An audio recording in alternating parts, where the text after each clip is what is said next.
रजोगुण हाँ जी। के कारण आदमी आगे बढ़ने के लिए मेहनत करता है। यदि रजोगुण खत्म हो जाएगा तो आदमी आगे बढ़ नहीं पाएगा। ये भौतिक हाँ दुनिया में, भौतिक दुनिया। हाँ, भौतिक दुनिया में, ज्ञान की दुनिया में भी, ज्ञान की दुनिया में भी रजोगुण है। अभी कभी कभी क्या होता है, सात्विक, सात्विक। ज, जैसे बाबा ने बोला कि कई लोग बोलते अरे कर्मणा सेवा क्या करनी है, ये भाग दौड़ की सेवा बंद करो, क्या करनी है सेवा, मनसा सेवा करो। तो बाबा ने बोला अरे मनसा जब तक एकाग्र नहीं हुई है तब ना, तब कर्मणा सेवा करना भी, वाचा सेवा करना भी रोक दी और कर्मणा सेवा करनी भी रोक दी, तो ना घर के रहे ना घाट के रहे, ना इधर के रहे ना उधर के रहे। तो इसीलिए अभी सत्वगुण की अवस्था प्राप्त नहीं कर पा रहे तो रजोगुण की अवस्था में चलना पड़ता है, कर्म करने पड़ते हैं। इवन ज्ञान में चलते हुए भी कोई टारगेट रख के, लक्ष्य रख के कर्म करने पड़ते हैं। वो कर्म करते करते, बाबा ने बोला सेवाधारी बच्चों को याद, बाप याद करते हैं। वो कर्म करते करते, वो वाचा से सेवा करते करते फिर बाप की पावर मिलती है, फिर जाके सत्वगुण की सीढ़ी चढ़ते हैं। अभी तामसी से रजो, क्योंकि संगम युग में क्या है, उल्टी सीढ़ी चढ़नी है हमें। हम पतित बन गए कलयुग के अंत में, पूरे तामसत्व में चले गए। ज्ञान मिला तो तामसी से फिर रजो, रजो से फिर सतो, ऐसा ट्रैवलिंग है हमारा स्पिरिचुअल जर्नी। अभी कोई कोई लोग बोलते हैं भाई हम तामसी से डायरेक्टली सतो में जाएंगे, हमें राजसी चाहिए नहीं। हो नहीं सकता ऐसे। त्रेता की सीढ़ी चढ़नी है तो द्वापर से गुजरना पड़ेगा आपको, राजसी से। ये प्रकृति के 3 गुण है। इसका शूटिंग शूटिंग पीरियड में होता रहेगा। 2018 से लेके 2019 से लेके 2028 तक का शूटिंग पीरियड है। इस शूटिंग पीरियड में भी हर एक आत्मा ज्ञान में चलने वाली सतो, रजो और तामसी, इन तीनों गुणों से पसार होगी। अनुभव कर रहे होंगे सभी, है ना। हाँ जी भाई जी, धीमे धीमे।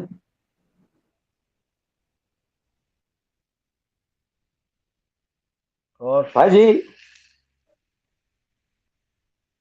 हाँ बोलिए। नील अवस्था में जाना और हमारे अंदर में निसंकल्पीय स्टेट में रहना, दोनों दो चीज है या एक ही है? एक बोला आपने नील अवस्था, और दूसरा क्या बोला?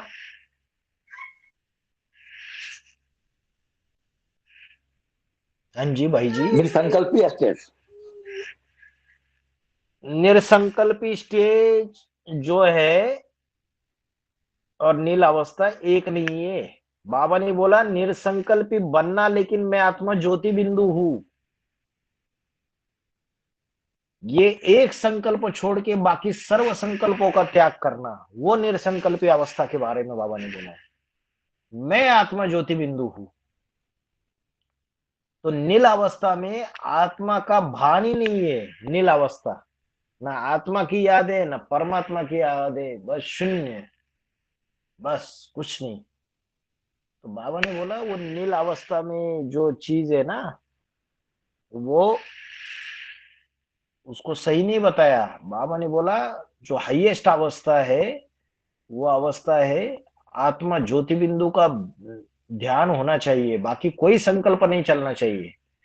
तो बाबा के तरफ से जो निर्संकल्प अवस्था है, उसमें भले सारे लौकिक संकल्पों का त्याग है, लेकिन एक अलौकिक संकल्प रहेगा, मैं आत्मा ज्योति बिंदु स्वरूप हूं। आत्मा का भान रहेगा, वो निर्संकल्प अवस्था है। और जो सन्यासी लोग जो नील अवस्था में जाते हैं, वो श्वास प्रश्वास की गति को रोक के, श्वासों के ऊपर ध्यान लगा के, बाकी आत्मा का ध्यान तो करते ही नहीं है। वो शून्य में चले जाते, कुछ नहीं है, ना आत्मा ना परमात्मा, डेड, शून्य में डेड, चले।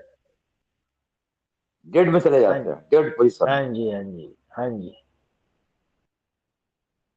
और भाई जी, हाँ जी, जो मुकर्रर कुछ नहीं। जो मुकर्रर धारी है वो तीनों गुणों से परे हो जाते हैं ना, तो माना वो आत्मिक स्थिति होती है ना, तीनों गुणों से परे जाने के बाद। तो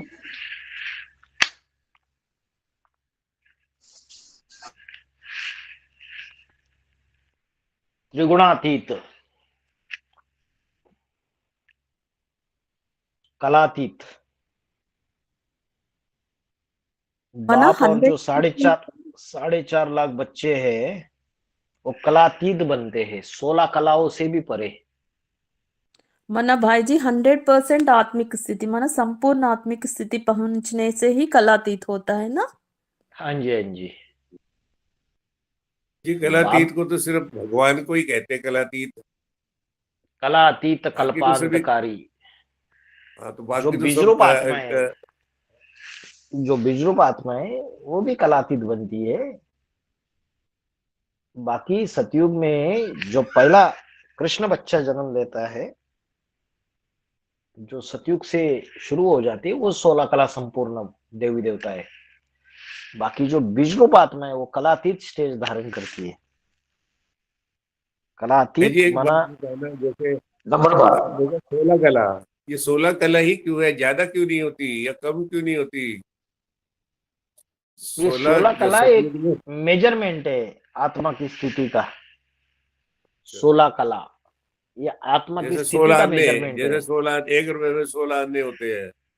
हाँ, तो जब 1 रुपया पूरा माना 100% है, वो फुल 16 कला संपूर्ण, 50%, 8 कला संपूर्ण 16 कला, द्वापर युग में, 16 कला। और ले, इस टाइम 25% तो माना 100% चाराना। कह सकते हैं, है भाई जी। इस टाइम तो 100% होगा, क्योंकि इस टाइम रुपए में 100 पैसे होते हैं, पहले 16 आने होते थे, तो 16 आने बात सत्य होती थी।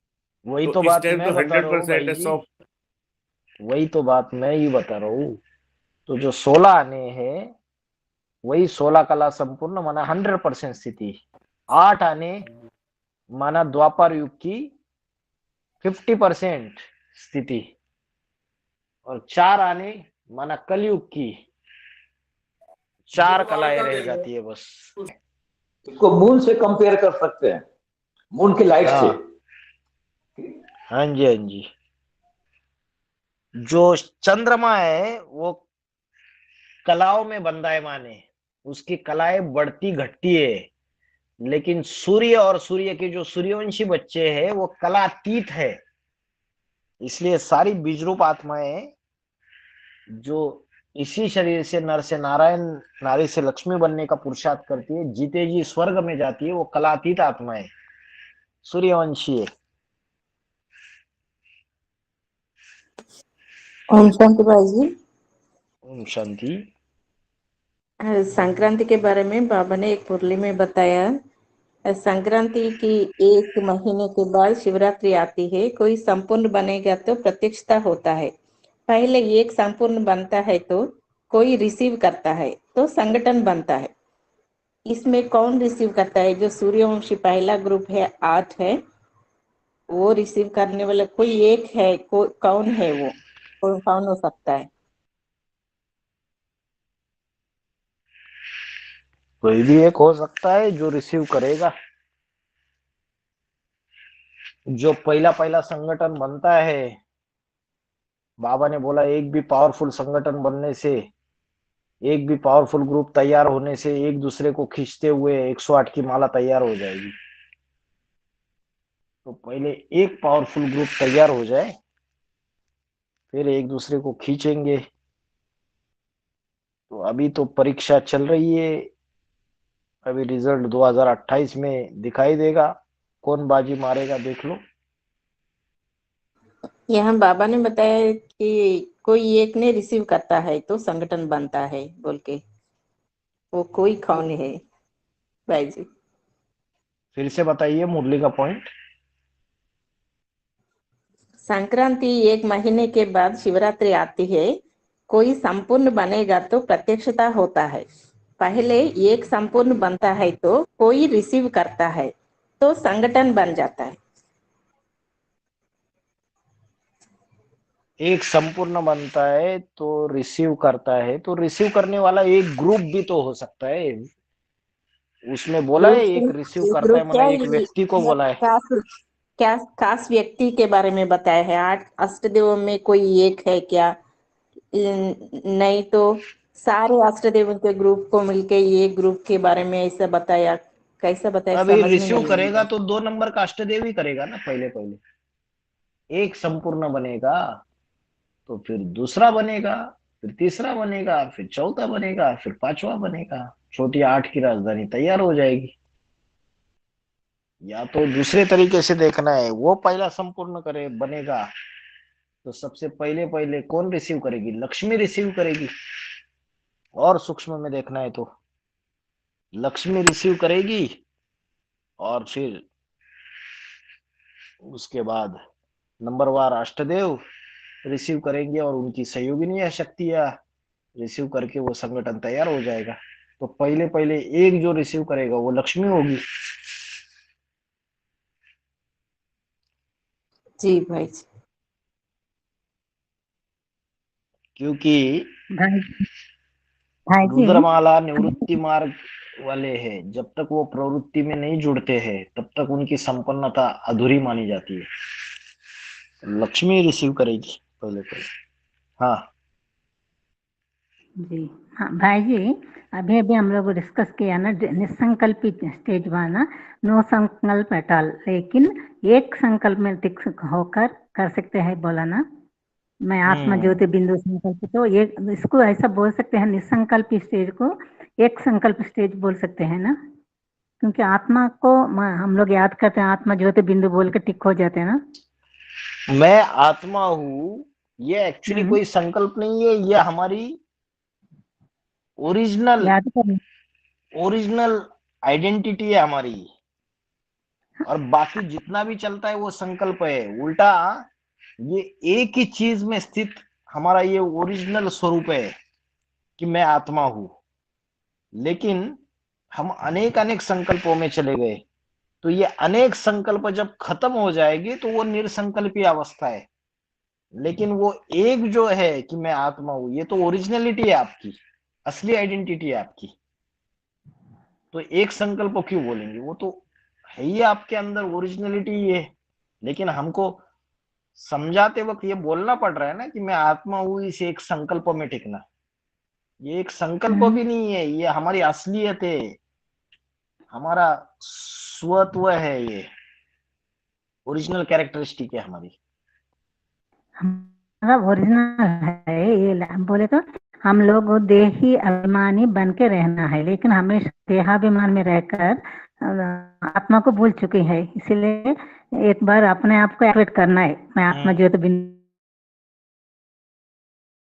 बोल के। बाबा जैसे भाई कहते हैं मेरा बाबा, मीठा बाबा, प्यारा बाबा, ये भी संकल्प कर सकते हैं। माता जी, ये जो सारे संकल्प है, इसको बाबा ने बोला है सेकेंडरी याद, सेकेंडरी, ठीक है, द्वितीयम नंबर के। ऐसे है कि जैसे हम आत्मिक स्थिति में होने का अभ्यास किया अमृत वेला, हाँ जी, अमृत वेला आधा घंटा अभ्यास किया, पौना घंटा अभ्यास किया, फिर हमारे पास टाइम पड़ा हुआ है। तो बाबा ने बोला फिर वो स्थिति रह नहीं पाती है ज्यादा देर, नींद आती है। फिर उस समय बाबा ने बोला रूह रियान करो बाबा से। ओके, ये सेकेंडरी याद है, रूह रियान, मेरा बाबा, प्यारा बाबा, बाबा से बातें करो, अपने मन की बातें बताओ, ये सारी रूह रियान है। ठीक है भाई, ये सेकेंडरी याद है, फर्स्ट क्लास याद नहीं। तो जैसे एक राजा अपने सीट पर सेट हो जाता है तो अपने ग्रेविटी को मेंटेन करता है, तो वैसे ही जब आत्मिक रूप में अस्तित्व हो जाए तो आत्मा के गुणों में हम अस्तित्व रहे। हाँ जी।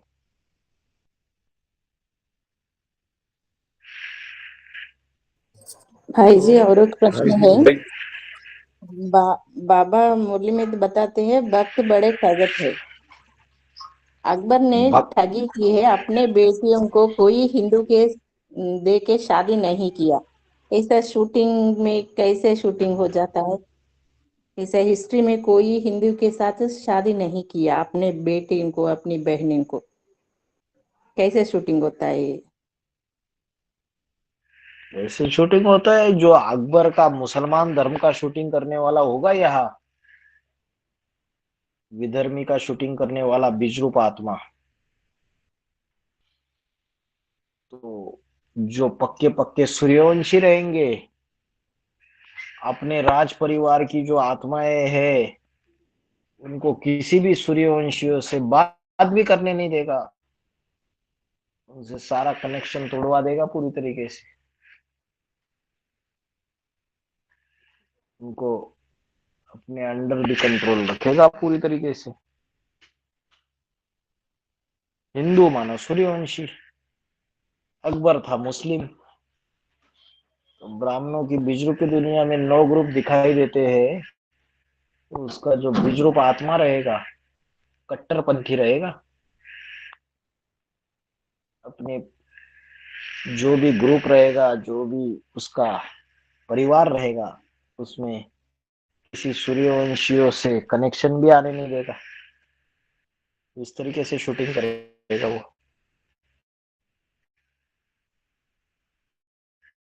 ये एक और बात बताना, ये याद के बारे में। याद तो हमें ज्योतिर्बिंदु को करना है, जैसे बीके में भी ज्योतिर्बिंदु को याद करते हैं, लेकिन हमें ये जो याद करना है वो साकार में निराकार को याद करना है। तो ऐसा क्यों है? ज्योति बिंदु को याद करना है, बाबा ने मुरली में बोला है आत्मा समझ के परमात्मा को याद करना है। तो जैसे हमारी आत्मा की बैटरी है, कभी कभी आपकी मोबाइल की बैटरी पूरी डाउन हो जाती है, तो आपकी उसकी चार्जिंग नहीं होगी जब तक आप बड़ी बैटरी से उसका कनेक्शन नहीं दोगे।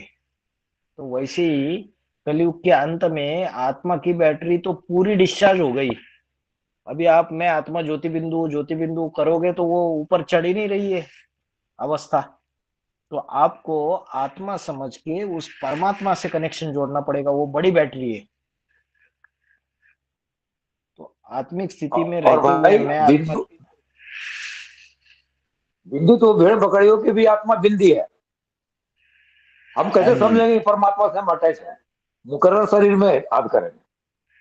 हाँ जी, जब तक किसी साकार शरीर में हम उसको याद नहीं करेंगे तब तक कैसे साबित होगा। हीरा अगर आपने रखा हुआ है अलमारी में, तो हीरा अलमारी कहाँ है आपकी गांव में, कौन सा घर है आपका याद आएगा, घर याद आएगा, घर में आपका बेडरूम याद आएगा, बेडरूम में अलमारी याद आएगी, अलमारी में वो खाना याद आएगा, उसमें वो डिब्बी याद आएगी और डिब्बी में हीरा याद आएगा।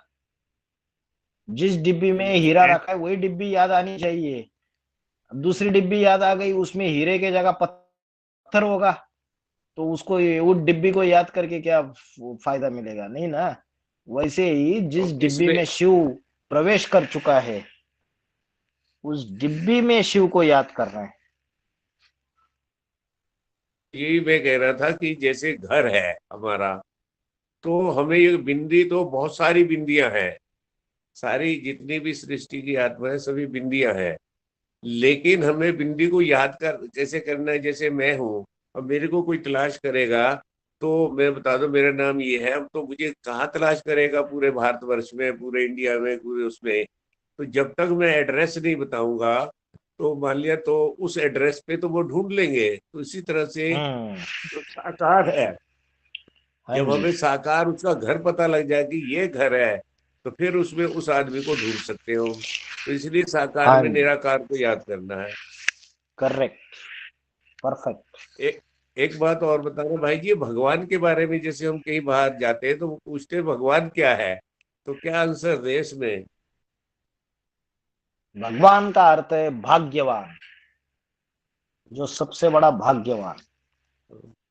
तो बाहर जाते हैं और वो लोग पूछते हैं भगवान क्या है, तो बोलना है कि दुनिया में जितने भी मनुष्य हैं उनके अंदर आत्माएं हैं।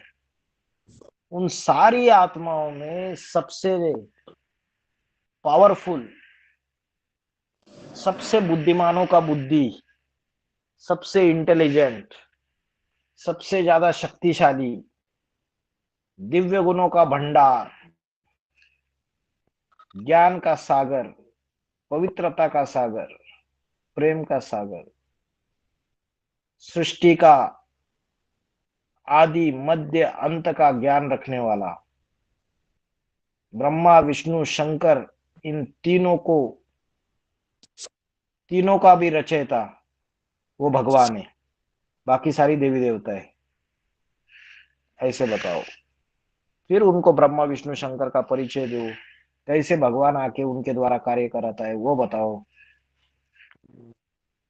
तो मैंने कभी ये समझ रहा था जैसे भगवान है, भग में उन्होंने योनि, और वो तो बहुत जो, गहरे लोगों को सूक्ष्म अर्थ बताने वाला अर्थ है भाई जी। हाँ अभी जी, बाहर की दुनिया वाले पूछेंगे तो आप उनको ये अर्थ बताओगे तो आगे का ज्ञान ही नहीं सुनेंगे आपका। वो तो बाबा का गहरा अर्थ है, सूक्ष्म ज्ञान है वो। ठीक है। वो तो सभी को पता है, वो तो मुरलियों में 100 बार बाबा ने बोल दिए।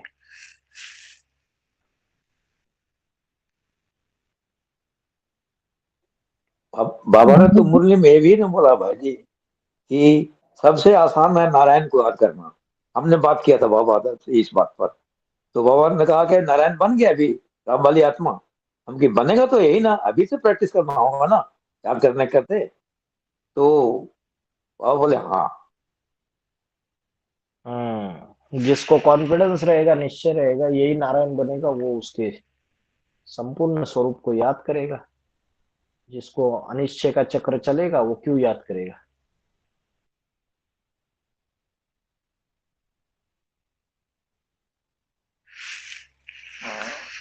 हाँ भाई जी, हाँ भगवान बोले तो भाग्यवान, भाग्य देने वाला, और देवता बोले तो देने वाला, लेने वाला नहीं है, ऐसा डिफिनेशन दे सकते हैं ना। देवता माना दाता। दाता देने वाला, बस लेने वाला नहीं, हम्म देवता नहीं। हाँ जी, ये डिफिनेशन हाँ दिया जी, तो ठीक से समझ में आता लोगों को। हाँ जी।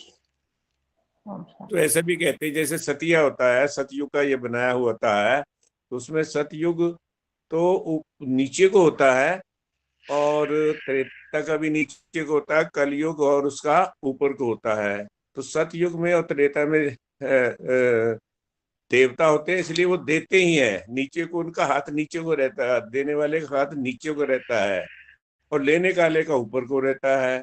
तो कलयुग में सतयुग का जो सतिया बना है उनका ऊपर को है, तो वो लेने वाले ही हैं। सिर्फ देवता देते हैं, मनुष्य लेते हैं। शूटिंग पीरियड में शूटिंग होता है, अभी देने का शूटिंग चल रहा है या लेने का शूटिंग चल रहा है वो चेक करना है हमको। हम ज्ञान ज्ञान दान करते हैं क्या, दूसरों को बांटते हैं क्या, दिव्य गुणों का दान करते हैं क्या, क्या करते हैं। अगर दिव्य गुणों फिर का तो दान दिव्य गुणों करते का ही दान हैं। करते हैं। जैसे हम लोग हैं जो ब्राह्मण लोग बने हैं, वो अपने दिव्य जो भगवान से गुण लिया है उनको हमें दान करना है। जैसे लोग पैसे दान करते हैं, हमें ज्ञान का दान करना है। हम्म लेकिन करते हैं क्या, ये चेक करना है रोज के रोज, रोज का खाता चेक करना है कहते तो, कि लेकिन आपने लोग अपनी सुनते नहीं है। किसी को बताओ तो अरे सुनने को सुन, तैयार नहीं होते, अपनी कहानी सुनाने लगते हैं। आपके पास फोन है ना, फोन से इधर होके। नंबर तो मेरे पास बहुत है। अब जिसको फोन करके आज मैंने सुनाया, वो पहले अपनी गाने लगा, फिर काफी देर के बाद जब मैंने उसको समझाया फिर वो थोड़ा सुनने लगा। उसके बाद जब मैंने आधा घंटा उसको सुनाया, फिर वो कहने लगा मेरे पास तो जरा फोन आ रहा, बाद में सुनूंगा। तो एग्जैक्ट सुनने के लिए कोई तैयार नहीं आगे के लिए। बाबा ने बोला योग युक्त अवस्था में अगर ज्ञान सुनाएंगे तो सामने वाले को तीर लगेगा। अभी जब तक याद का तेज तलवार में नहीं रहेगा तब तक ज्ञान की तलवार जो है वो काम नहीं करेगी। उसके ऊपर याद का तेज की धार लगानी पड़ेगी, तलवार, तब उसको तीर लगेगा, तब वो मानेगा। अभिमान में आके हम ज्ञान सुनते तो उनको तीर लगता नहीं है। हम खुद आत्मिक स्थिति में रह के अपने वाइब्रेशन जब पावरफुल बनाते हैं तो दूसरे उस क्षण सारी समस्याएं लेके चिंता में और दूसरों को ज्ञान सुनाने जा रहे, तो उसका असर नहीं पड़ेगा।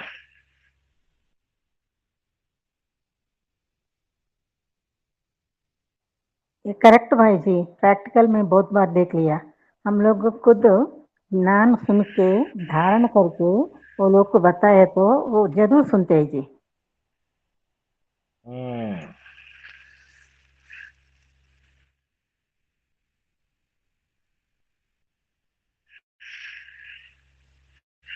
याद का जौहर, ज्ञान की तलवार।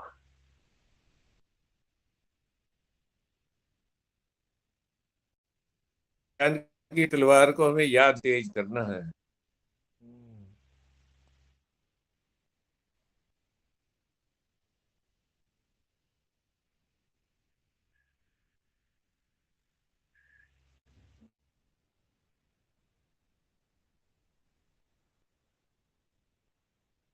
भाई जी, हम लोग ओम शांति बोले तो ओम क्रांति रिप्लाई में बोलते हैं ना, ये ओम क्रांति बोल के बाबा ने कहीं मुरली में बोला क्या?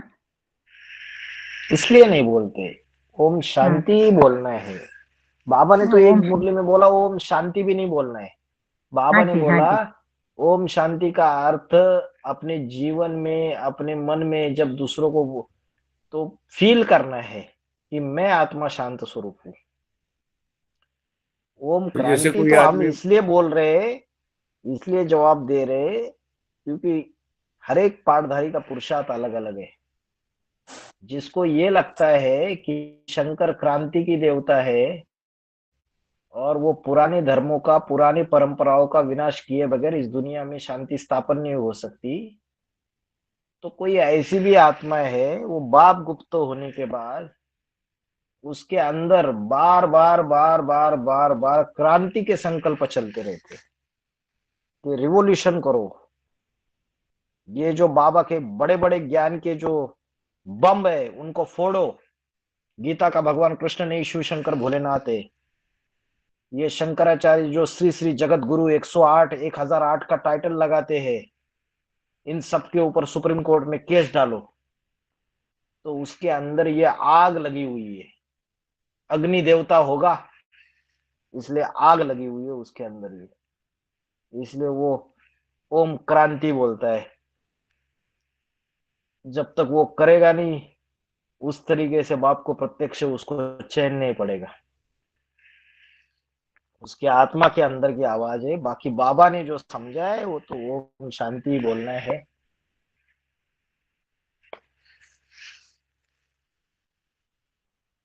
ऐसा बोले तो हमारा ये लक्ष्य बार बार याद दिलाना, ओम क्रांति बोले तो मैं हाँ, ये बिना करना क्रांति के भगवान सर्व शांति स्थापन ही नहीं होगी। अभी ब्रह्म वही कुमारीज ने 80 साल से ज्यादा हो गए, किसी ने आज तक भगवान सर्वव्यापी नहीं है ये बात बड़े बड़े मंचों पे बोली क्या?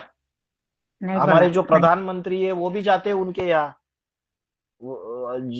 इतने सारे सन्यासी शंकराचार्य वगैरह जाते हैं उनके उनके स्टेज पे बैठते हैं, ये लोग उनके मंच पे बैठते हैं। लेकिन ना बीके शिवानी, ना वो बीके सूरज भाई, ना उनके जितने भी दीदी दादी है, किसी ने आज तक गीता का भगवान कृष्ण नहीं शिव शंकर भोलेनाथ है, किसी ने आज तक ये भगवान सर्वव्यापी नहीं है ये बात मंचों पे ओपन बोली नहीं है।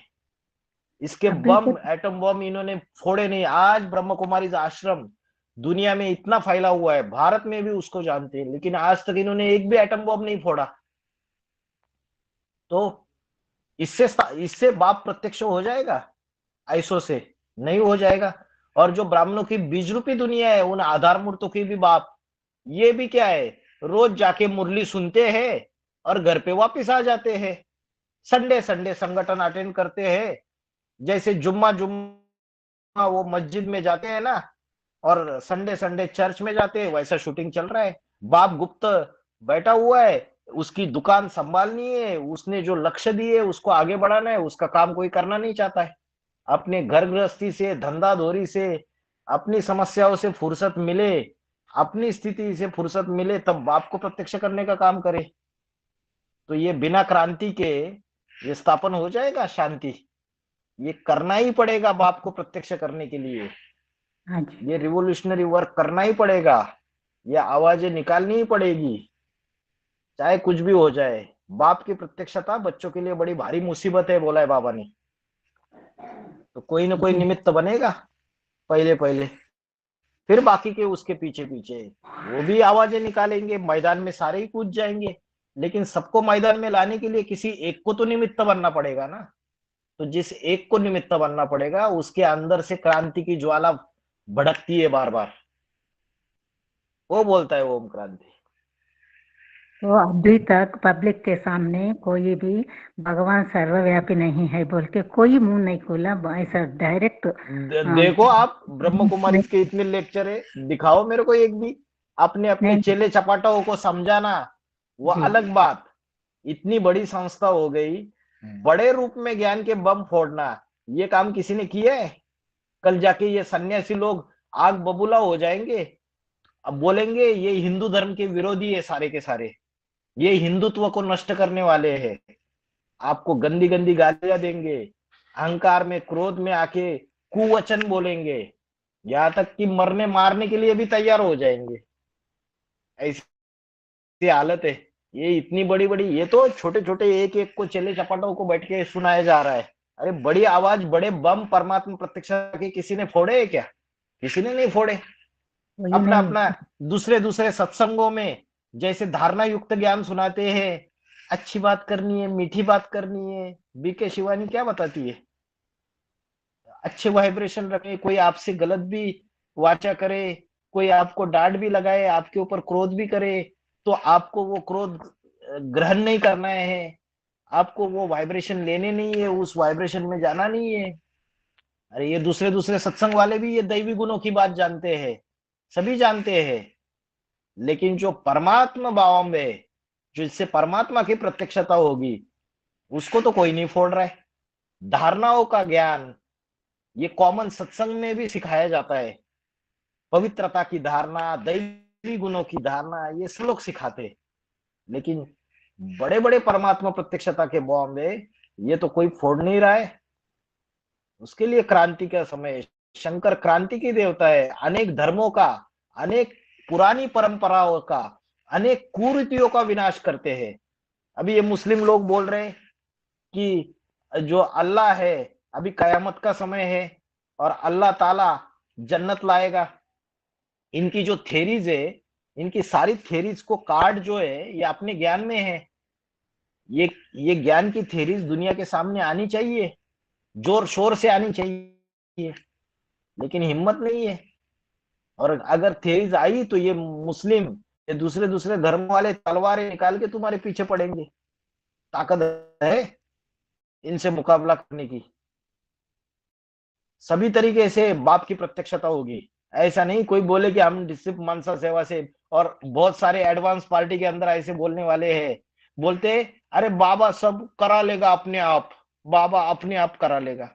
और खाओ पियो सो, मुरली अटेंड करो, संगम युग है मौजों का युग। ये शूटिंग चल रही है अभी।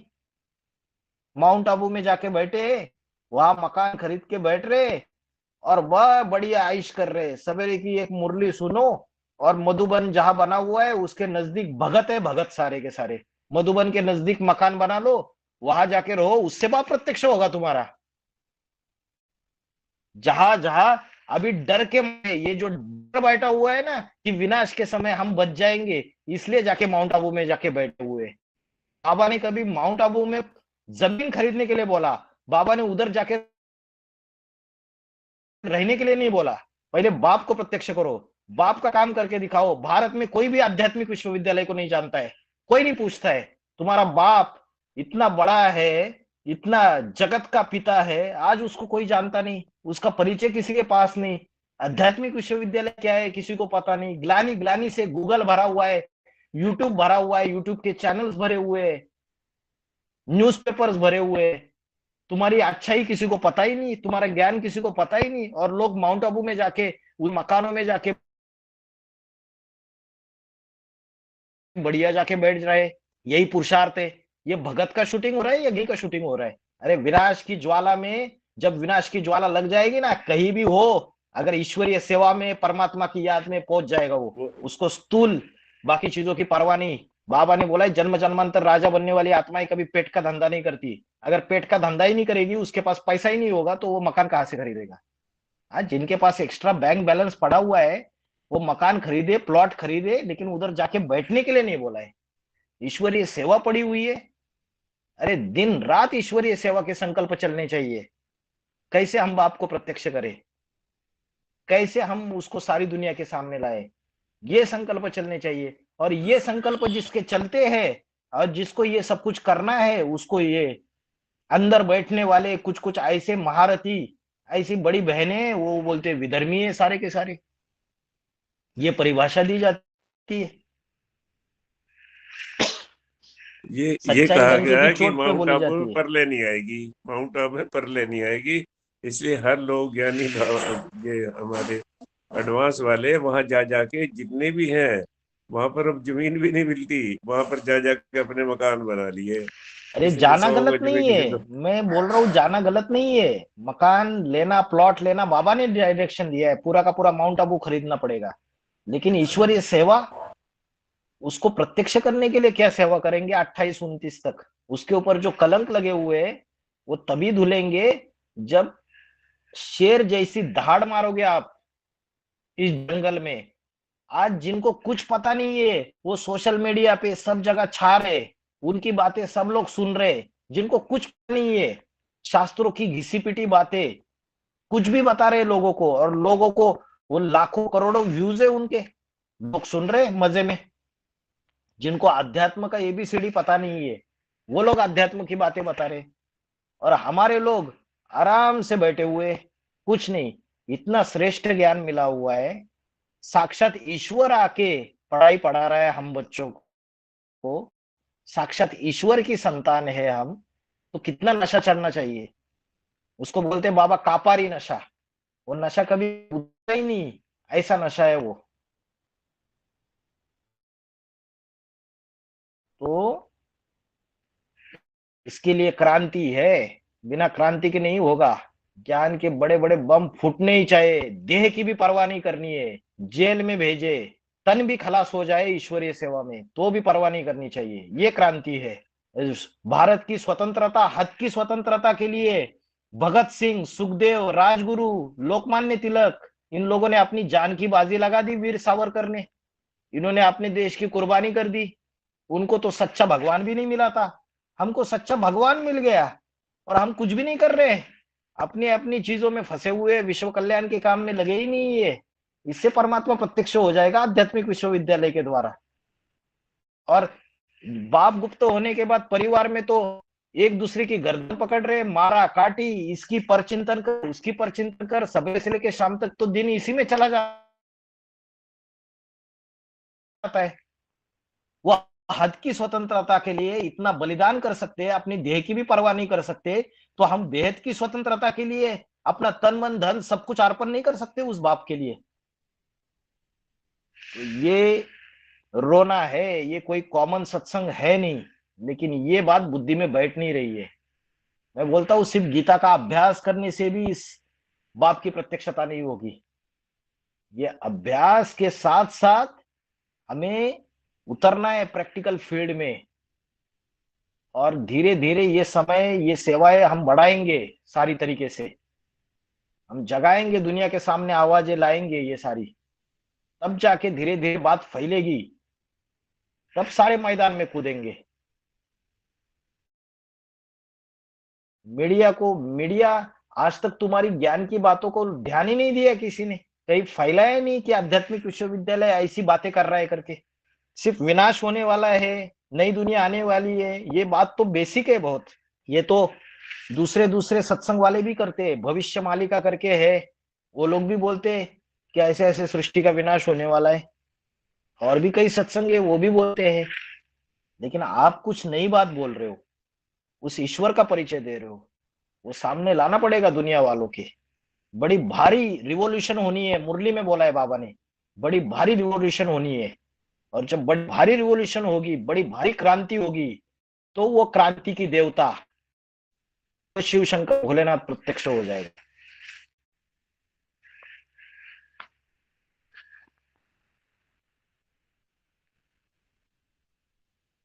और अकेला चना भाड़ नहीं फोड़ सकता, पूरा टीम चाहिए उसके लिए, पूरा ग्रुप चाहिए। बाबा ने बोला एक भी ऐसा पावरफुल ग्रुप तैयार करो जो गीता का भगवान कौन ये बात को सिद्ध करके दिखाए। कोई मासी का घर नहीं है, इसके लिए मेहनत है। सब कुछ मिलजुल के जब सारी चीजों का अभ्यास करेंगे, रिसर्च करेंगे, चीजों की गहराई में जाएंगे, तब जाके साबित कर सकते हैं चीजों। पूरा लक्ष्य होना चाहिए 28 तक, एक गोल गीता का भगवान कृष्ण ने, शिव शंकर भोलेनाथ ने, ये बात को हम सिद्ध करके दिखाएंगे। बाबा ने लक्ष्य दिया है बच्चों को ये।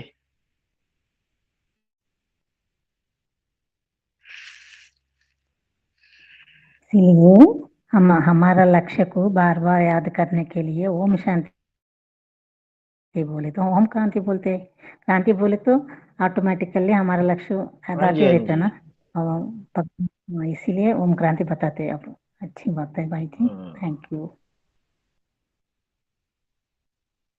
क्रांति से ही नया युग आएगा। क्रांति नहीं होगी तो कुछ, तो क्रांति के लिए तो हमें बस बाबा को प्रत्यक्ष करने के लिए ये सारे कार्य करने पड़ेंगे, चाहे इसमें कितनी भी मेहनत लगे।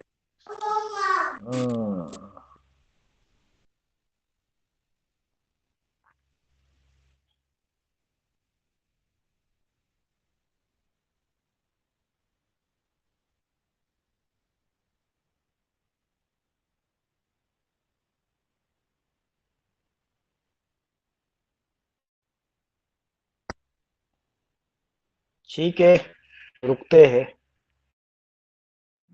थैंक यू बाबा। ओम शांति, ओम ठीक क्रांति। है भाई, ओम क्रांति। ओम शांति भाई जी, धन्यवाद। धन्यवाद। ओम शांति भाई जी। ओम शांति। ओम शांति। ओम शांति। ओम ओम शांति शांति भाई जी। ओम ओम शांति भाई जी। ओम शांति। ओम शांति।